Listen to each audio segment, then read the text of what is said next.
సాక్షిగా ఉన్న చిన్నారి. అదో దాటమైన అడవి. ఊరిలో ఉన్న వారికి తెలియకుండా మెల్లిమెల్లిగా కొంతమంది బైబిల్ గ్రంథాన్ని దాచిపెట్టుకొని ఒక రహస్యమైన స్థలంలో కూడి ప్రార్థన చేస్తూ ఉంటారు.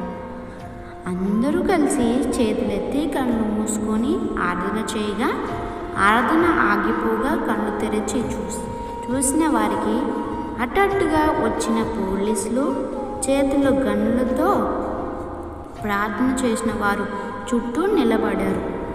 ఇప్పటి వరకు ఆరాధన చేసిన వారందరూ ఆ పోలీసులను చూసిన వారికి గుండె జారిపోయింది. భయంతో వారు పోలీసును చూస్తున్నారు.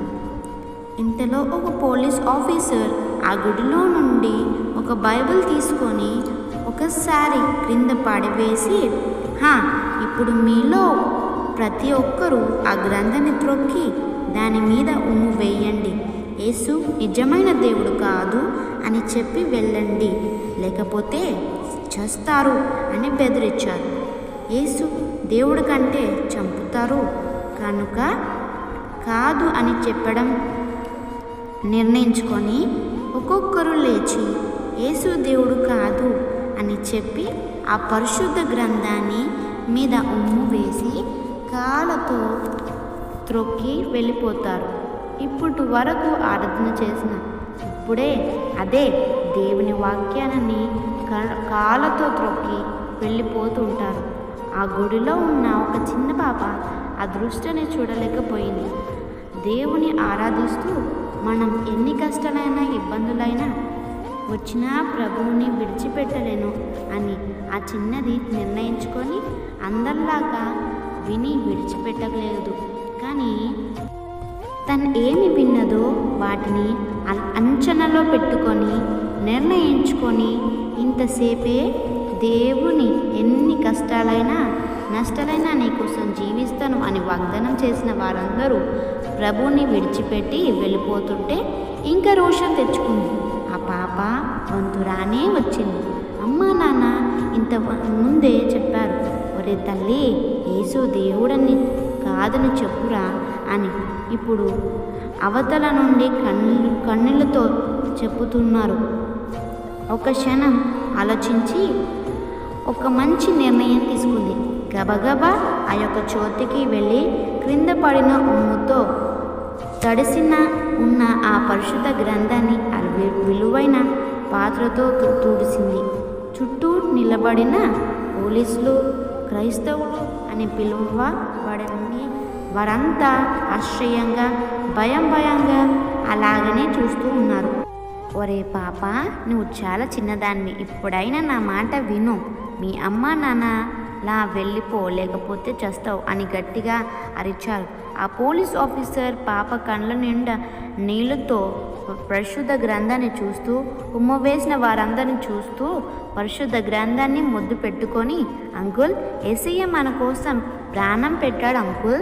ఆయన నిజమైన దేవుడు. ఆయన నిన్ను నన్ను ఇక్కడ ఉన్న వారందరినీ ప్రేమిస్తున్నాడు అంకుల్. నాకు యేసయ్య అంటే చాలా ఇష్టం అంకుల్. మీరు నన్ను చంపేస్తే నేను ఆయన దగ్గరికి వెళ్ళిపోతాను అంకుల్ అని ఏడుస్తూ చెప్పింది. ఆ పాప చెప్పిన మాటలను ఆమె ధైర్యాన్ని చూసిన ఆ పోలీస్ ఆఫీసర్ కళ్ళ నిండా నీళ్ళతో చేతుల్లో ఉన్న గన్ని క్రింద పడేసి చిన్న పిల్లల మోకాళ్ళ మీద పడి, అమ్మా ఎంత దుర్మార్గుణ్ణి అమ్మా, ఎంతమందిని నిన్ను చంపానమ్మా, యేసయ్య నన్ను కూడా క్షమిస్తాడా అని అడగగా, అవును అంకుల్, తప్పకుండా క్షమిస్తాడు అని చెప్పింది.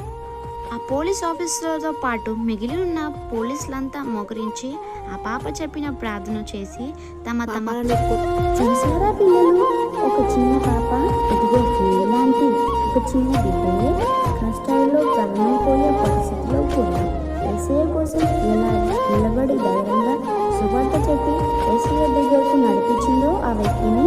మరి నువ్వు ప్రభు కొరకు ఏం చేస్తున్నావు? లూకా సువార్త 19:13 యేసయ్య 10 మందికి పిలిచి 10 మిన్యాలను ఇచ్చారు. ఒకరికి ఒక మిన్యాన్ని ఇచ్చారు. ఆ ఒక్క మిన్య తీసుకొని దానిలో ఒకడు వ్యాపారం చేసి 10 మిన్యాలు చేశాడు. ఒకడు 5 రోజు చేసి మరొకడు ఏమీ చేయలేదు. పిల్లలు, యేసయ్య మనకు రక్షణ, ఆయన బహుమానం ఇచ్చాడు. అందరికీ ఒకే యేసయ్య, ఒకే రక్షణ, మనందరికీ ఒకే పరిశుద్ధ రక్తం చిందించాడు. అందరికీ అదే యేసయ్య. కానీ ఒక్కొక్కరు ఒక్కొక్క రీతిగా కష్టాలు పడి పరలోకంలో గొప్ప బహుమానం పొందాలని దేవుని కొరకు ఎన్నో గొప్ప పనులు చేశారు. యేసయ్య కోసం ఏం చేయని వారికి ఆయన రాజ్యంలో బహుమానాలు ఉండవు. చూసారా పిల్లలు? ఆ చిన్న పాప దేవుని కోసం ఆ కష్ట పరిస్థితిలో ఎలా నిలబడితే, అదే దేవుని నమ్ముకున్న మనం దేవుని కోసం ఏం చేస్తున్నాం?